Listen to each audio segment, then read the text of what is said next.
That is James MENNIE. He is over at the Montreal Gazette. And Jim, I guess we'll start today by talking about, we're going to ask this question in just a sec, but we have one more week, and basically for all intents and purposes in Quebec, we'll be in post-pandemic mode, right? Things will have relaxed by then. There'll be just a couple of things left like public transit, and then we'll never talk about this again, right?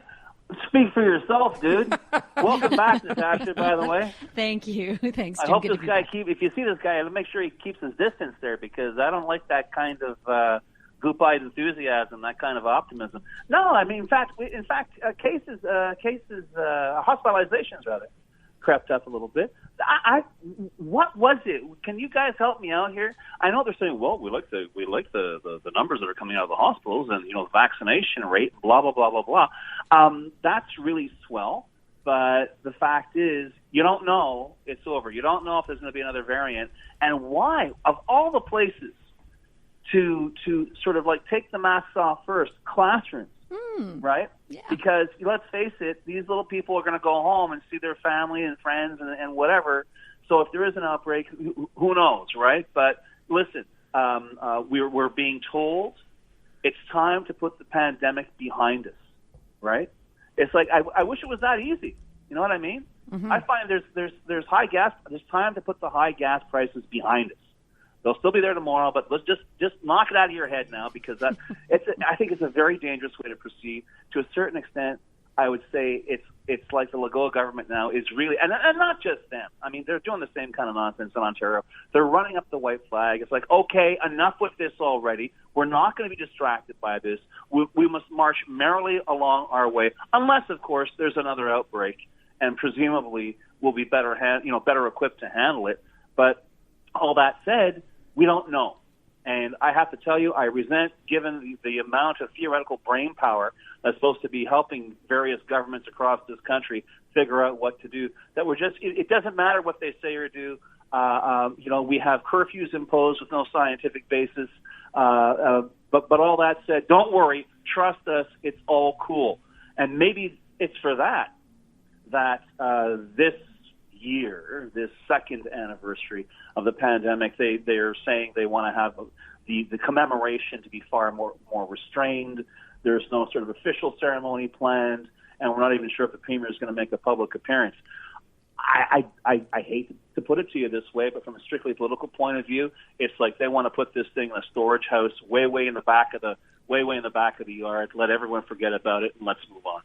It's interesting because, we're trying to figure it out. And really, what are we, a week away from the second anniversary, right? March 13th or 19th, whichever what you want to say is the second anniversary. And the 14th, the day after, is the day everything goes out the window, right? Exactly. But you're right. I mean, clearly the government wants to get as far away from this as they possibly can. They've made that fairly evident, Jim, by the fact that those daily or weekly press conferences are simply not happening anymore. If they are, it seems like Luc Boileau is carrying the ball on this one. The premier's nowhere in sight. But I want to ask you what you think about this. I saw CTV Edmonton just moved the story saying that Alberta is going to stop collecting provincial gas tax. Yeah. Got to think that, people here are freaking out as well. We have gas in some places almost up to $2, $1.90, $1.94. What do you think? There's a war on. And I have to tell you, I'm going to sound terrible for saying this, but I think to a certain extent we're seeing what I refer to as the swipe left syndrome, which is we're approaching the third week anniversary of the invasion of Ukraine by Russia. And now it's going to be, because the image we've seen are so striking, and yet they're so similar, that I think to a certain extent now we are going to be affected by what's happening on that side of the world based on how it affects us. And I think more people right now are talking about gas prices than they are about the invasion that created those gas prices, the world crisis. And listen, guys, it's not just gas prices. There's going to be fallout from this. There's, as we heard in the report with Rob Laurie, when gas goes up, everything else goes up, and we're already dealing with inflation, and there's a tremendous amount of economic uncertainty right now based on in all the other sectors, because we don't know what the madman in Russia is going to do even by tomorrow, because that's hanging over this whole equation as well, right?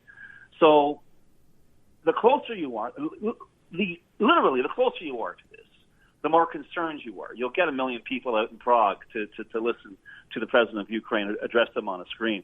Here, and I'm not saying this makes us any less concerned, but it's going to be more difficult as the days go by for, I think, most of us in Canada, obviously not the Ukrainian community in Canada, but most of us in Canada, to muster or maintain the same level of concern, the same level of support as the other fallout from this war affects us and affects us right here and right now. And honestly, I don't know which way this is going to go. We've never faced a situation like this. We've seen, the occasional, economic shudder when there's a crisis in some part of the world. But here, we're talking about essentially a lot of Europe, certainly Russia. We've got the possibility of nuclear weapons in the mix. That leads to uncertainty. Economies, not just stock markets, economies in general don't like uncertainty. We're feeling that now. And I think a lot of Canadians, a lot of Montrealers, a lot of our listeners are going to be feeling that pinch first. And I only hope that does not distract from perhaps the concern and the support that we had almost 3 weeks ago after this crime was committed. But honest guys, I'm not trying to slam anybody here, but I think with each passing day, it's going to be becoming increasingly difficult for this war to maintain our interest. Well, it's like COVID fatigue set in at some point, right? And you're just like, I don't want to hear it anymore. I don't want to do it. You still had to deal with it, but we were trying to push it away. War fatigue is going to set in on top of the COVID fatigue, and unfortunately, I think it'll lead to apathy. Yeah, but isn't that terrible to even think that? We know it's going to happen, right? You see the images on TV, and I think you're right, Jim. It's day after day of this, and you're like, oh, it's just another day of bombing. It's as if we become immune to that. And remember, okay, we can look back on all those iconic images, say, from the Second World War, which lasted for 6 years. Yeah. Here, we're talking about an invasion. We're talking about a war that isn't even 3 weeks old. Got to be very, very aware of that. It is. It is sad. Mm-hmm. Jim, the one other thing I wanted to mention, when we talk about the situation and people not getting fatigued by this, it is interesting to note, and I think we have to commend this government right now because sanctions are being announced and have been announced literally every day. Yep. And I think we kind of stepped up here, perhaps more than anyone else in the world on this. Well, we have, and quite frankly, it's, to a certain extent, it's a badge of honor. That very lengthy list that was published by Putin's apparatchiks, basically unfriendly countries. I think we're number 3 or 4 on the list. So, I mean, good for us. If he thinks we're unfriendly, I think we're doing something right. Oh, there you go. There is that. Can I ask a naive question, perhaps? But I know Trudeau, obviously, today meeting with Boris Johnson and Mark Rutte. Why would Biden not have been part of any of these talks? Biden's got to lay low on this because, let's face it, it's the same feud that's been going on for almost a century. Mm-hmm. And a lot of people have noticed that the lead is being taken by European Union countries with the full support, and I'm sure even more covert support of the United States.